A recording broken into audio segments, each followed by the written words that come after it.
আসসালামু আলাইকুম রহমতুল্লাহি ওবরাকাতুহ। আলহামদুলিল্লাহ ওয়াসসালাতু ওয়াসসালামু আলা রাসূলিল্লাহ, আম্মা বাদ। সকলকে আমাদের মাদ্রাসায় স্বাগত।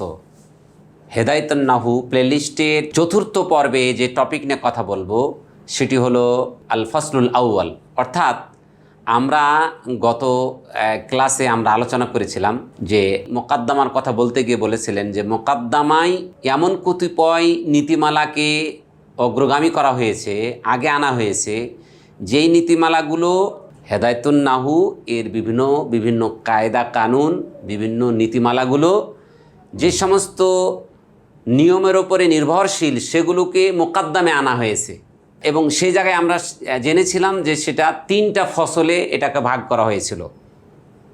তো তিন ফসলের মধ্যে আজকে সেই প্রথম ফসল, অর্থাৎ প্রথম ফসলে সম্মানিত লেখক সেখানে ইলমুন নাহু এর সংজ্ঞা দিয়েছেন এবং সেখানে আল গরজ দিয়েছেন, আল মাউদু দিয়েছেন।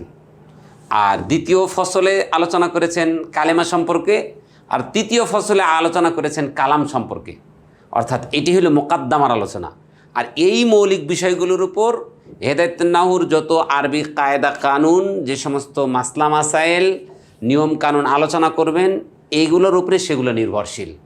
সম্মানিত শিক্ষার্থীবৃন্দ, আপনাদেরকে বলছি, এইমাত্র যারা আমাদের সাথে জয়েন করেছেন, রানিং ক্লাস সহ পরবর্তী ক্লাস বোঝার জন্য আইকার্ডে ক্লিক করে পূর্বের ক্লাসটি দেখে নিন। আসুন আমরা আমাদের ক্লাসে আজকে পদার্পণ করি। আমি বোর্ডের মধ্যে ফসলুন আউয়াল প্রথম পরিচ্ছেদ আমরা সংজ্ঞা দেখতে পাচ্ছি যে আন-নাহবু কাকে বলা হয়। আন-নাহবু ইলমুন বিউসুলিন ইউরাফু বিহা আহওয়ালু আওয়াখিরিল কালিমিস সালাসি মিন হাইসুল ইরাবি ওয়াল বিনাই ওয়া কাইফিয়াতু তারকিবি বা'দিহা মা বা'দ। আল গরদু মিনহু সিয়ানাতু যিহনি আনিল খাতাইল লাফজি ফি কালামিল আরব ওয়া মাওদুউহু আল কালিমাতু ওয়াল কালাম। সম্মানিত শিক্ষার্থীবৃন্দ, প্রথমে আমরা এগুলোর অনুবাদ করব। আন-নাহবু অর্থাৎ নীতিমালা, ইলমুন কতিপয় এলেম, বিউসুলিন অর্থাৎ নীতিমালার, অর্থাৎ নীতিমালা বা নিয়ম নীতির এলেম বা বিদ্যা, ইউরাফু চেনা যায়, জানা যায়, বিহা যার দ্বারা, অর্থাৎ এই ইলমিন উসুল দ্বারা, ইলমুন বিউসুল দ্বারা চেনা যায়, জানা যায়, আহওয়ালু আওয়াখিরিল কালিমিস সালাসা অর্থাৎ তিন কালেমার শেষের অবস্থা। তিন কালেমার শেষের অবস্থা কোন দিক থেকে? মিন হাইসুল ইরাবি, এরাব অর্থাৎ মোরাব হওয়ার দিক থেকে, ওয়াল বিনাই আর মাবনি হওয়ার দিক থেকে। আর কি জানা যাবে? ওয়া কাইফিয়াতু তারকিবি বা'দিহা, ওর কাইফিয়াতু ওর পদ্ধতি জানা যাবে, তারকিব জোড়া দেওয়ার, বা'দিহা অর্থাৎ এক কালেমার সাথে আরেক কালেমার, মা বাদিন এক কালেমার সাথে আরেক কালেমার জোড়া দেওয়ার পদ্ধতিও জানা যাবে। এটা হলো ইলমে নাহুর সংজ্ঞা। তাহলে ইলমে নাহুর সংজ্ঞাটা আমরা একটু উদাহরণ দিয়ে বলি। ইলমে নাহু এমন কতিপয় নীতিমালা জানার নাম যার মাধ্যমে এসএম ফেল হরফ, যেটা আরবি ভাষার মৌলিক পার্ট, এই এসএম ফেল হরফের মধ্যে হতে কোনটা মোরাব কোনটা মাবনি। মোরাব মানে তার পূর্বের আমেল অনুপাতে এরাব হবে এবং সে এরাবটা গ্রহণ করবে, তাকে মোরাব বলবো। আর মাবনি কাকে বলা হয়? যেমন পূর্বের আমেল অনুপাতে এরাব না হয়ে তার নিজের এরাবের ওপর অটল থাকবে, সেটাকে মাবনি বলবো। তাহলে এসএম ফেল হরফের মধ্যে হতে কোনটা মোরাব কোনটা মাবনি জানা যাবে। দ্বিতীয় নাম্বার হলো এক কালেমার সাথে আরেক কালেমা সম্পর্ক স্থাপনের পদ্ধতি জানা যাবে। আরেকটা জানা যাবে এই যে তিন কালেমার শেষের অবস্থা, অর্থাৎ যেই এলেম বা যেই বিদ্যায় এই তিনটা জিনিস জানা যাবে। অর্থাৎ এক নাম্বার হলো এসএম ফেল হরফের মধ্যে হতে কোনটা মোরাব কোনটা মাবনি। দ্বিতীয় নাম্বার হলো এক কালেমার সাথে আরেক কালেমার জোড়া দেওয়ার পদ্ধতি। আরেকটা হলো এই তিন কালেমার অর্থাৎ এই কালেমার শেষের অবস্থা, যেই বিদ্যায় জানা যাবে সেটাকে ইলমুন নাহু বলা হয়। আমরা একটা উদাহরণ লিখেছি, জাহাবা বাকরুন ইলা যালিকা সুকি, অর্থাৎ বকর ওই বাজারের দিকে গেল। এখানে আমরা তাকায় দেখি জাহাবা এটা হলো একটা কালেমা, বাকরুন এটা একটা কালেমা, ইলা একটি কালেমা, জালেকা একটা কালেমা, সুক একটি কালেমা। জাহাবা এটা ফেল, বাকরুন এটা হলো এসএম, ইলা এটা হলো হরফে জার হরফ, জালিকাও এটা হলো এসএম, আর সুক হলো এসএম। এখানের মধ্যে হতে অর্থাৎ এলমুন নাহু এমন কতিপয় বিদ্যার নাম যার মধ্যে কোনটা মরাব আর কোনটা মাবনি জানা যাবে। যেমন জাহাবা এটা মাবনি, কারণ আমরা জানি মাবনি হচ্ছে মৌলিকভাবে তিনটা, সমস্ত হরফ, ফেলে মাদির সমস্ত সিগা এবং আমর হাজের মারুফের 6টি সিগা। এটা হলো মাবনি আসল। আরও মুসাবা মাবনি আছে। তো যেমন জাহাবা বাকরুন, জাহাবা হলো ফেল, বাকরুন হলো এসএম, তাহলে জাহাবাটা হলো মাবনি, বাকরুন হলো মরাব, ইলা হরফে জার এটা হলো হরফ তো মাবনি, জালিকা হলো মাবনি কিন্তু মুসাবা মাবনি, ইলা সুক আর সুক এটা হলো মরাব। অর্থাৎ এলমেন নাহু এমন কতিপয় বিদ্যা জানার নাম যার মাধ্যমে এসএম ফেল হরফের মধ্যে হতে কোনটা মরাব কোনটা মাবনি জানবো, এক কালেমার সাথে আরেক কালেমার সম্পর্ক স্থাপনের পদ্ধতি জানবো, এবং এক কালেমার সাথে আরেক কালেমার সংযোগ স্থাপন করার পরে তার শেষের অবস্থা জবর হবে না জের হবে না পেশ হবে, আমরা যেই বিদ্যা তারা জানবো সেইটাকে বলা হয় ইলমুন নাহু। এরপরে হলো আল গারদ মিনহু, এটার উদ্দেশ্যটা কী, অর্থাৎ এটা পড়ে লাভটা কী হবে। আল গারদ মিনহু এটা তার উদ্দেশ্য কী।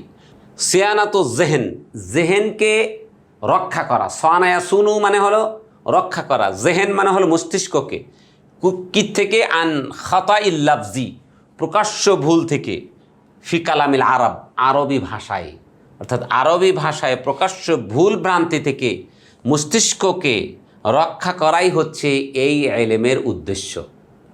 এখন যদি বলি ও মাউদুউহু, এর আলোচ্য বিষয় কি, আলোচ্য হচ্ছে আল কালিমাতু আল কালাম। আল কালিমাতু অর্থাৎ হলো শব্দ, আল কালাম অর্থাৎ হলো বাক্য, অর্থাৎ সরফ আলোচনা করবে শুধু কালেমা নিয়ে, আর নাহু এটার কাজ হলো সে কালেমা অর্থাৎ শব্দ এবং বাক্য নিয়ে কাজ করবে। সম্মানিত শিক্ষার্থীবৃন্দু, এই ছিল এটার মোটামুটি অনুবাদ। এখন আমরা একটু তার্কিক বিশ্লেষণ করি। আর নাহবু এটা হলো মুবতাদা, ইলমুন এটাকে আমরা মাউসুফ ধরতে পারি, বা হরফে জার উসুলিন এটাকে ডাইরেক্ট আমরা মৌসুফ ধরবো। তাহলে বা হরফে জার উসুলিন মৌসুফ, ইউরাফু ফেল, বা হরফে জার হা হলো মাজরুর, যার মাজরুর মিলে আমরা মোতাল্লিকে আউয়াল করব এই ইউরাফু ফেলের সাথে। আহওয়ালু মুদাফ, আওয়াখিরি মুদাফ ইলাই মুদাফ, আল কালেমি মাউসুফ আর সালাসি সিফাত। তাহলে মাউসুফ সিফাত মানে মুদাফুন ইলাই, মুদাফ ইলাই মিলে এই আহওয়ালের মুদাফ ইলাই মিলে এই পুরাটাকে আমরা বলবো মাআতুফুন আলাই দিয়ে এই যে ওয়া কাইফিয়াতুত তারকিবে বাদি মা বাদিহা এটাকে বলবো মাআতুফ। আর কিভাবে, অর্থাৎ এটাকে মাআতুফুন আলাইকে রেখে দিলাম, ওয়াও হরফে আতফ, কাইফিয়াতু মুদাফ, তারকিবে মুদাফ ইলাই মুদাফ, বাদি মুদাফ ইলাই মুদাফ, হা হলো মুদাফুন ইলাই। তাহলে মুদাফ ইলাই মিলে এই তারকিবের মুদাফ ইলাই হয়েছে, তাহলে তারকিবের মুদাফ ইলাই মিলে এই কাইফিয়াতের মুদাফ ইলাই হয়েছে। আর মা মুদাফ আর বাদে মুদাফ ইলাই, এই মুদাফ ইলাই মিলে এই তারকিবের অর্থাৎ এই তারকিবের মাসদারের জরফে মোতাল্লিক করতে হবে, যে এই তারকিবের জরফে মোতাল্লিক মা মুদাফ আর বাদে মুদাফ ইলাই মিলে এই তারকিবে এর জরফে মোতাল্লিক করতে হবে দিয়ে, অর্থাৎ আমরা বলি তারকিব মাসদার বাদে মুদাফ আর হা হলো মুদাফুন ইলাই, মুদাফ ইলাই মিলে এই তারকিবের মুদাফ ইলাই হয়েছে। আর মা মুদাফ আর বাদে মুদাফ ইলাই মিলে এই জরফে মোতাল্লিক হয়েছে তারকিবের, তাহলে তারকিবে মুদাফ তার জরফে মোতাল্লিক মিলে এই কাইফিয়াতু মুদাফ ইলাই হয়েছে, এবং কাইফিয়াতি মুদাফ তার মুদাফ ইলাই মিলে তখন হয়েছে মাতুফ। আর এই আহওয়াল আওয়াখিরিল কালিমিস সালাসি এটা হলো মাতুফুন আলাই, মাতুফ আলাই মিলে এই ইউরাফু ফেলের ফাইল হয়েছে। তাহলে ইউরাফু ফেল। আর এখানে বলছে মিন হাইসুল ইরাবি ওয়াল বিনাই, অর্থাৎ মোরাব মাবনি হওয়ার দিক থেকে, এটা হলো মোরাব মাবনি হওয়ার দিক থেকে। তাহলে মিন হাইসুল ইরাবি ওয়াল বিনাই, আমরা এখানে যদিও ইরাব আল ইরাবু পড়তে পারি, ওয়াল বিনাও পড়তে পারি। কিভাবে, অর্থাৎ আমরা জানি হাইসু এটা দুই ধরনের ইরাব গ্রহণ করে। হাইসুর পরে হাইসুটা সর্বদা মুজাফ হয়, তার পরবর্তী শব্দটি মুজাফ ইলাই হয়। তো মুজাফ ইলাইটাও সাধারণত জুমলা হয়ে থাকে, আর মুজাফ ইলাই জুমলা ছাড়া হাইসুর খুব কম ব্যবহার হয়। এজন্য আমরা যদি এখানে জুমলা ব্যবহার করি তাহলে আল ইরাব ওয়াল বিনা পড়তে পারি, অর্থাৎ মিন হরফে জার হাইসু মুজাফ আল ইরাবু মাতুফুন আলাই ওয়া হরফাত আল বিনাউ মাতুফ মাতুফ আলাই মিলা, এটাকে আমরা মুবতাদা ধরতে পারি। আর সাবেতানে একটা উজ্জ ফেল ধরে আমরা সেটাকে জুমলা বানিয়ে এটাকে মুবতাদার খবর করে আমরা হাইসু মুদাফের মুদাফেলে বানাতে পারি। তাহলে মুদাফেলে মিলে মাজরুর, যার মাজরুর মিলে এই ইউরাফু ফেলের মোতাল্লেক সানি হয়েছে, অর্থাৎ ইউরাফু ফেল তার দুই মোতাল্লেক এবং তার ফাইল মিলে জুমলা ফেলিয়া হয়ে এই উসুলুনের সিফাত হয়েছে।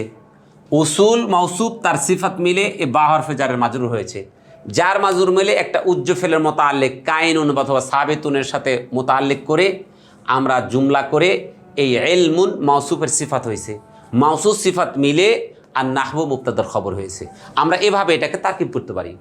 তবে এই জায়গাতে মিন হাইসুল এরাবে যদি আমরা এভাবে ধরি মিন হারফে জার হাইসু মুদাফ আল এরাবে মাতুফ আলাই ওয়া হরফাত আল বিনায় মাতুফ আলাই মিলে হাইসু মুদাফের মুদাফিলাই মুদাফের মিলা মাজরুর, আমরা এইভাবে করতে পারি। তবে এই ব্যবহারটা খুবই কম, এজন্য আমরা যদি আল এরাব ওয়াল বিনা ও পেশ পড়ি তাহলে আমাদের জন্য এটা বেশি শুদ্ধ হবে। এই ছিল এটার তার্কিব বিশ্লেষণ। এখন আল গারদু মিনহু, আল গারদু এটাকে আমরা জুলহাল ধরতে পারি। আর মিন হরফে জার হু হল মাজরুর, যার মাজরুর মিলে একটা উজ্জ ফেলের একটা তার্কিব আমরা করতে পারি। কিভাবে? যে আল গারদু মিনহু আয় মিন তাদবিন নাহবি আয় তালিফিন নাহবি, অর্থাৎ নাহু এর লেখার বা সংকলন করার উদ্দেশ্যটা কি? তাহলে আমরা এটাকে ধরতে পারি আল গারদু, এটাকে ধরলে জুলহাল, মিন হারফে জার হু হল মাজরুর, যার মাজরুর মিলে একটা উজ্জ ফেলের মোতাল্লেক হয়ে আমরা এটাকে ধরতে পারি যে হাল, জুলহাল হাল মিলে এটাকে আমরা ধরতে পারি মুবতাদা। আর সিয়ানাতু যিহনি আনিল খাতাইল লাফজি ফি কালামিল আরব, এটুকে আমরা খবর ধরব। কিভাবে? সিয়ানাতু মুদাফ, এটা খবর হিসাবে প্রথম পেশ হয়েছে। আর সিয়ানাতু মুদাফ আর যিহনি মুদাফ ইলাই, সিয়ানাতু যিহনি আনিল খাতাইল লাফজি, তাইলে আমরা এই সিয়ানাতু মুদাফ আর যিহনি মুদাফ ইলাই, আর আনা ফেজার খাতাই মৌসুফ আল লাফজি হলো সিফাতে উলা ফি হরফেজার কালামে মুদাফ আল আরবে মুদাফুন ইলাই, মুদাফ ইলাই এখানে মাজরুর, যার মাজরুর মিলে একটা উজ্জ ফেলের মোতালেক হয়েছে আল ওয়াকে শিবে ফেলের। আল ওয়াকে শিবে ফেল তার মোতালেক মিলে এটার অর্থাৎ এই আল লাফজু এর অর্থাৎ এটাকে আমরা সিফাতে সানি ধরতে পারি। তাহলে আল খাতা এটা মৌসুফ, আল লাফজি এটা হলো সিফাতে উলা, আল ওয়াকে ফিল কালামিল আরব এটা হলো সিফাতে সানি। মৌসুফ তার দুই সিফাত মিলে মাজরুর হয়েছে, যার মাজরুর মিলে এই সিয়ানাতু এই মাসদারের মোতাল্লেক হয়েছে। সিয়ানাতু মাসদার মুদাফ আর যিহনি মুদাফ ইলাই, আর হলো এই তার মোতাল্লেক মিলে এটাকে আমরা ধরতে পারি আল গারদু মিনহু এই মুবতাদার খবর। এভাবে আমরা করতে পারি। আবার আল গারদু মিনহুকে আমরা মাউসুফ সিফাত ধরতে পারি।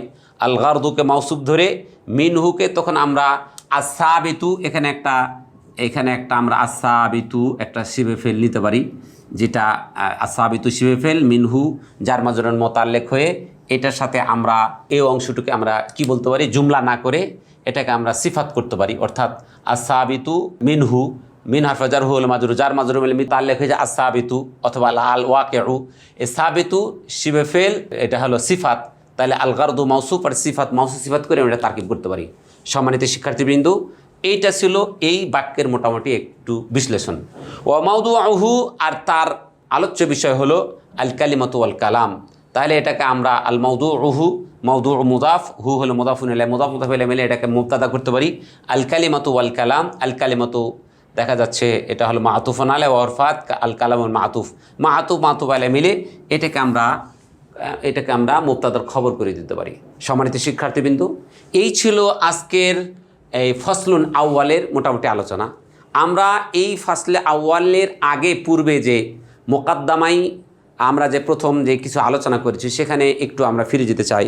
13 পৃষ্ঠার আমাদের অত্র বইয়ের 13 পৃষ্ঠায় একটা বাক্য আমরা পড়েছিলাম যে লি আল্লাহ ইউসাওয়াশা যিহনুল মুবতাদি। এই জায়গাতে আমরা ইউসাওয়াশা পড়েছিলাম, এখানে একটু বিশ্লেষণ করা দরকার ছিল। যখন আমরা ইউসাওয়াশা মাজহুল পড়ব তখন আমরা যিহনুকে নায়েবে ফাইল হিসেবে পেশ দিব, আর যখন আমরা ইউসাউবিশা লি আল্লাহ, এ আল্লাহ এসে আন আসার কারণে তো মোজারে শেষে জবর দিয়েছে। যখন আমরা ইউসাউইশা অর্থাৎ মারুফ পড়বো তখন জেহনাল মুবতাদিকে আমরা মাফুলে বিহি হিসাবে জবর দিব। এটা ছিল একটা। আরেকটা হচ্ছিল 12 নম্বর পৃষ্ঠায়, আমরা এখানে 12 নম্বর পৃষ্ঠায় আমরা বলেছিলাম যে ফাহাদা মুখতাসারুন মাউসুফ, অর্থাৎ মুখতাসারকে মাউসুফ ধরেছিলাম। আর মাজবুতুন ফিন নাহবে এটাকে আমরা সিফাত ধরে বাক্য পূর্ণ করে দিয়েছিলাম।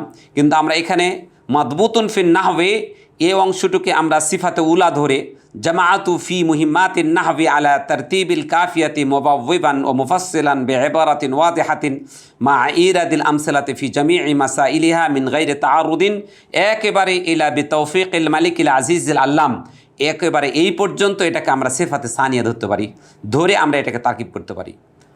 সম্মানিত শিক্ষার্থীবৃন্দু, এখানে আর একটা আমরা তারকিব করেছিলাম যে জামাআতু ফিহি মুহিম্মাতিন নাহবি, বলেছিলাম যে ফিহি জামাআতু ফিহি, এই ফির মধ্যে যদি আমরা জের দেই না, অর্থাৎ ফিহি হির মধ্যে যে জমিরটা আছে জমিরটাকে আমরা জুল হাল ধরলে মুবাওয়িবান ও মুফাসসিলান পড়ার কথা বলেছিলাম।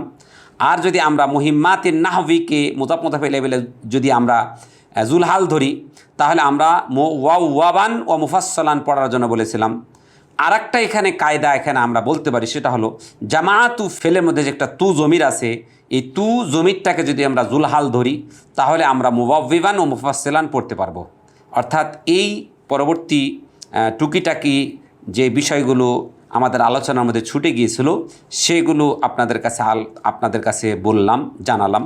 সম্মানিত শিক্ষার্থীবৃন্দ, আপনারা আমাদের ক্লাসগুলো যারা নিয়মিত করছেন, আপনারা ক্লাস করতে গিয়ে যদি কোনো রকম দুর্বোধ্যতা মনে হয়, না বুঝে থাকেন, তাও জানাবেন। ইনশাল্লাহ আমরা পরবর্তী ক্লাসে এটাকে ক্লিয়ার পরিষ্কার করব।